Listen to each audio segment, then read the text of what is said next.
crypto had a huge deleveraging event on October 10th, and part of that was triggered by the escalating tensions with U.S. and China on tariffs and trade. And that was the biggest liquidation event in 5 years for crypto. So there is still those ripple effects, 2 weeks later that are plaguing the crypto market. But I think we're almost through that, because a measure like something called open interest for both Ethereum and Bitcoin are at record lows at a time when the technicals for both Bitcoin and Ethereum are flipping positive. So I think you're going to see a crypto rally into the end of the year. And it really does help to see JP Morgan say they're open to the idea of using crypto as collateral. Tom Lee begins by highlighting the remarkable performance of the S&P 500. Even back in April, when markets were pulling back, his team projected a year-end target of 6,600, a bold forecast when sentiment was bleak. Fast forward to now, we're above 6,800, and there are still 10 weeks left in the year. Historically, the S&P tends to gain another 4% in the final quarter, which would take it well past 7,000. But Lee believes that's just the base case. Why? Because the Federal Reserve has pivoted from a year-long pause to cutting rates.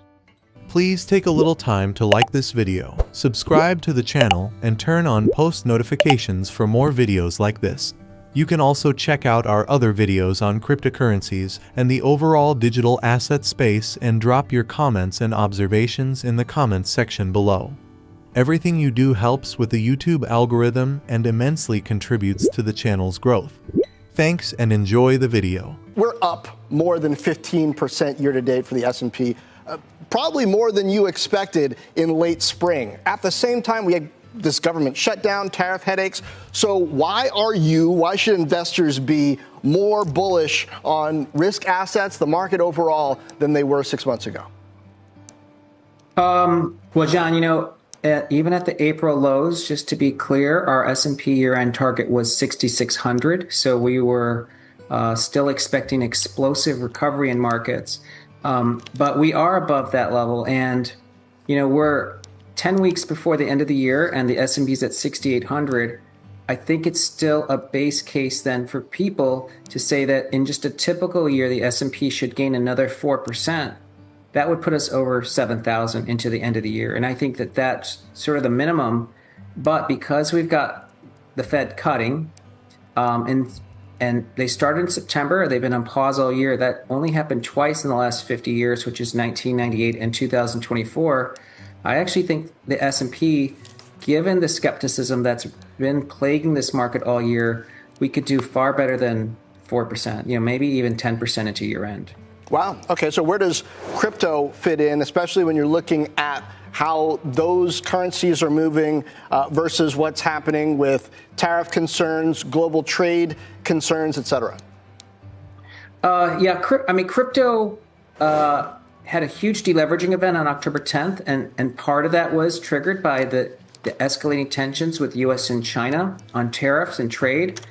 And that was the biggest liquidation event in 5 years for crypto. So there is still those ripple effects, 2 weeks later that are plaguing the crypto market. But I think we're almost through that, because a measure like something called open interest for both Ethereum and Bitcoin are at record lows at a time when the technicals for both Bitcoin and Ethereum are flipping positive. So I think you're going to see a crypto rally into the end of the year. And it really does help to see JP Morgan say they're open to the idea of using crypto as collateral.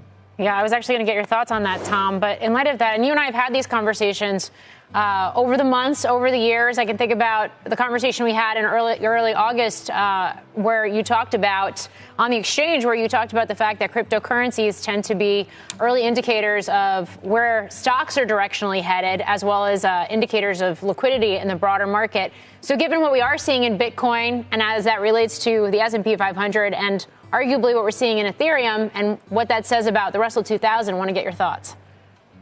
I think it's sending a pretty bullish signal. Part of it is it's a counterfactual statement, but crypto had the biggest liquidation event, deleveraging event in history. The number is probably multiples of what happened during FTX, and Bitcoin ends up down 3 or 4%. So I think it shows you that Bitcoin itself is proving to be a pretty good store of value, because if we had seen this happen with gold in the gold market, if there was a huge deleveraging event and gold was only down a few percentage points, we'd of course consider that a real validation.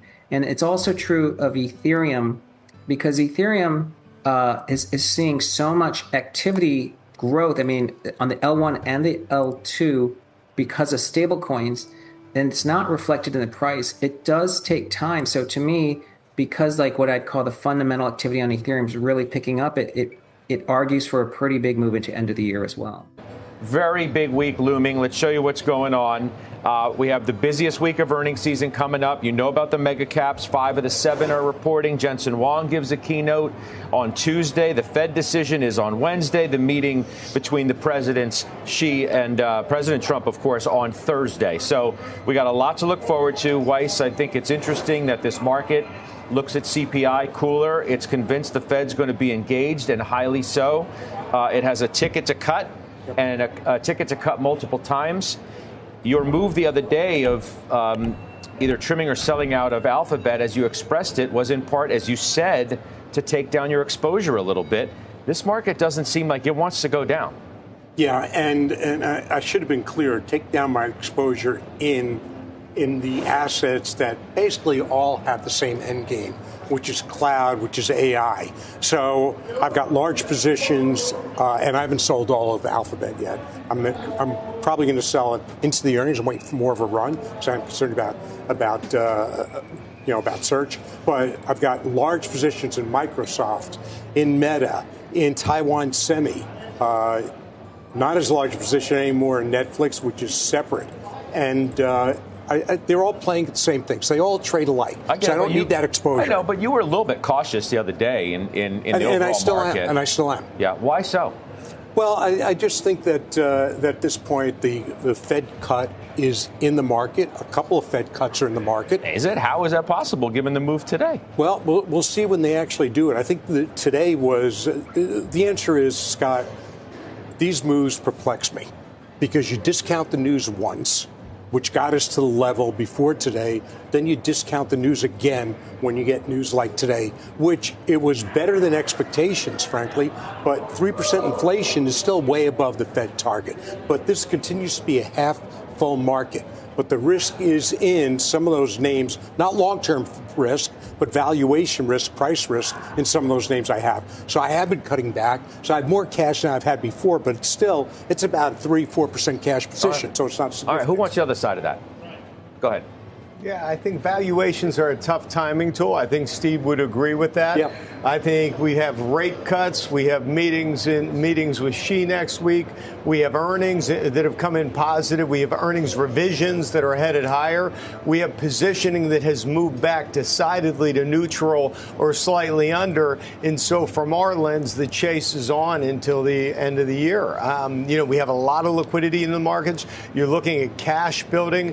You're looking at positioning in gold building, which could arguably be a catalyst given the performance of gold of late to get investors back engaged in traditional equities. And so while I think Steve's right to be mindful of valuation, I think there's other things that are happening right now that are pressing the market higher. Tom Lee also leans on seasonal patterns and market history to support his bullish outlook.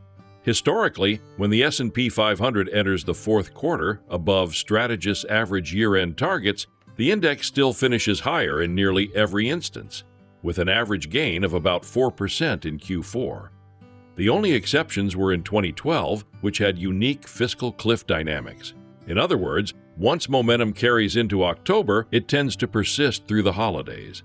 And this year, we're not just dealing with technical seasonality, we're seeing systematic buyers, corporate buybacks, and retail enthusiasm all align at the same time. I mean, the market doesn't seem to care at all about anything, President Trump's tariff whims or anything, because the economy's good, earnings are good, and the Fed's going to cut. Earnings going to be great. The Fed's going to cut a bunch. Right. So just so I'm clear, I'm not bearish. right? I'm repositioning. So we'll talk about a move I made before. Yeah, we have a lot of moves to get to today. And, we will. And that's why I've raised some cash, because I want to diversify the portfolio. Number one, as I did with Cat earlier this year, which has worked out to about 40%. And I'm looking to do that further when I can go bargain hunting.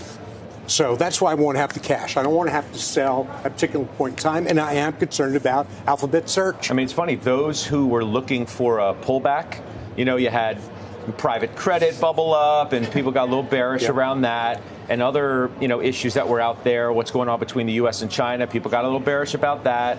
And then here we are at new record highs. The market seems to brush it off. Those who are looking to find bargains or have an opportunity to buy lower haven't really had the opportunity unless they were as nimble could ever be.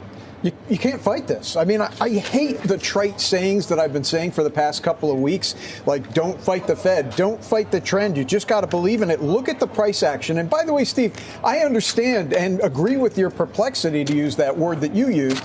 I'm just simply observing that anytime the market goes down, it doesn't even get 2% down off the high before it gets bought. And I'm not justifying it. I'm saying that's what's happening. If I try to explain it, what I say is there's a lot of cash on the sidelines. You don't have to feel bad to justify. I mean, you have to put a disclaimer out. No, the reason I'm doing that is because I understand where Steve's coming from.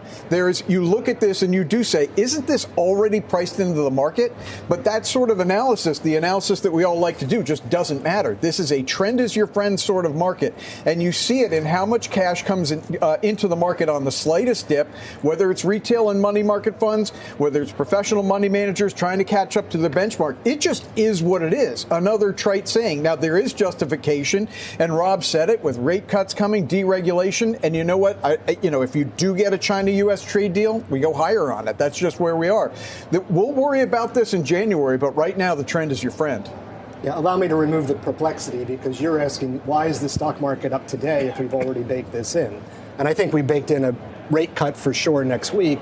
But today gives a green light for another cut in December. And well, to your point, Scott, more cuts next year. I'll make the case that this could be the last three handle we see on CPI. I think inflation could be coming down even lower.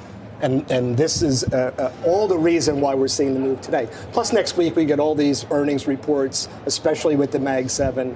I just think that there's so much enthusiasm behind this market today, specifically for good reason. There are those who are thinking, the 3% is the new 2%.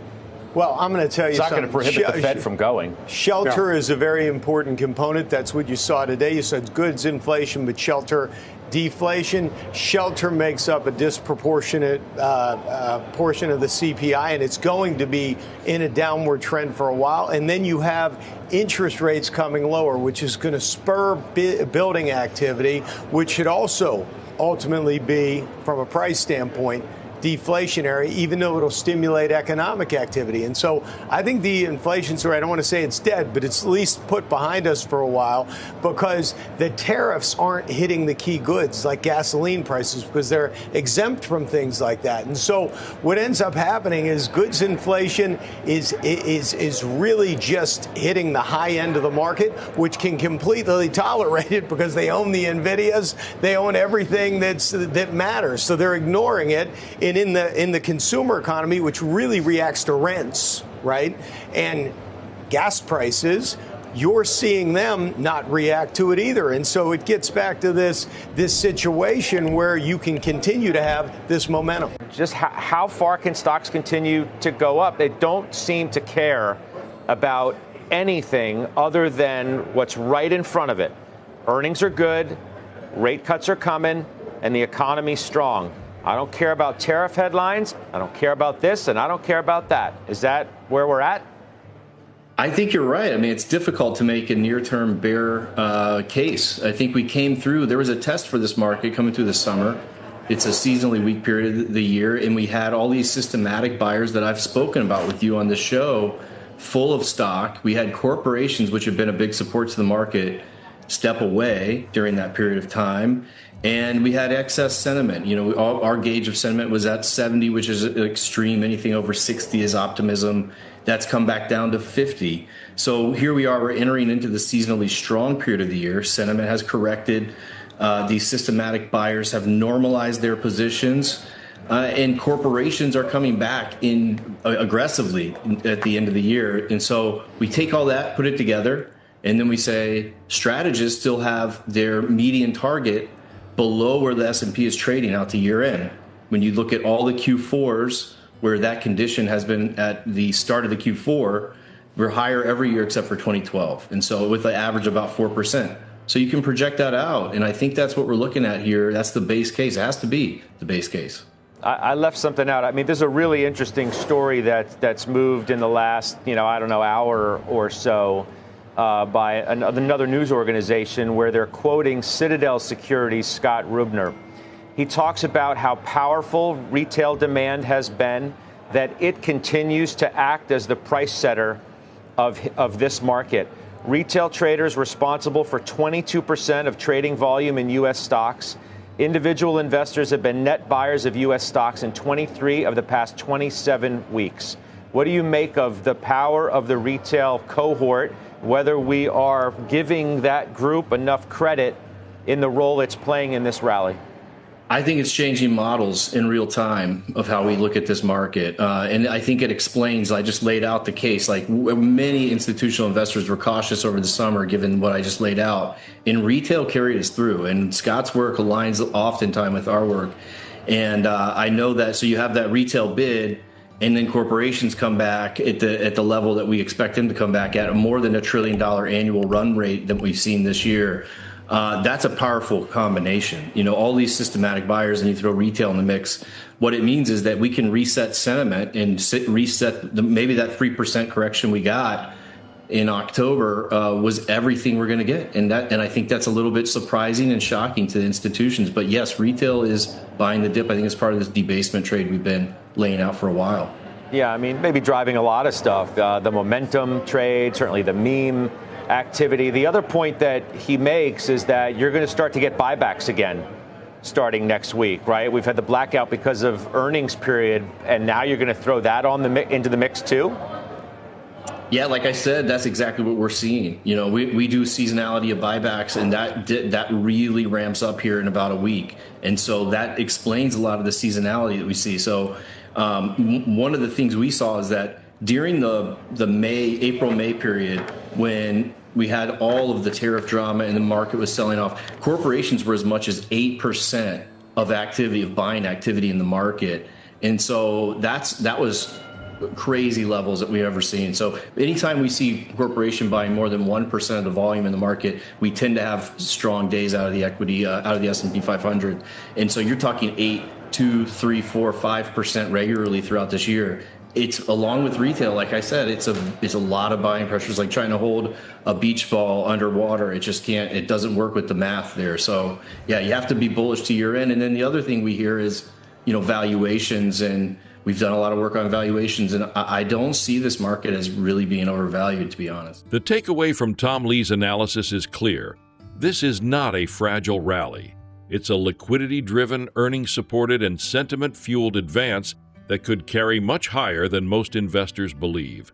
Even with uncertainties, from tariffs to elections, the market has shrugged off every negative headline. The reason? There's still too much cash on the sidelines and too many investors underexposed to risk assets. Every dip brings in new buyers. Every scare is met with a rebound, and now with rate cuts, retail strength, and improving corporate earnings, that pattern only reinforces itself. On the crypto side, Bitcoin's resilience amid deleveraging and Ethereum's growing network utility are early signals of recovery and could precede a broader rally into early 2025.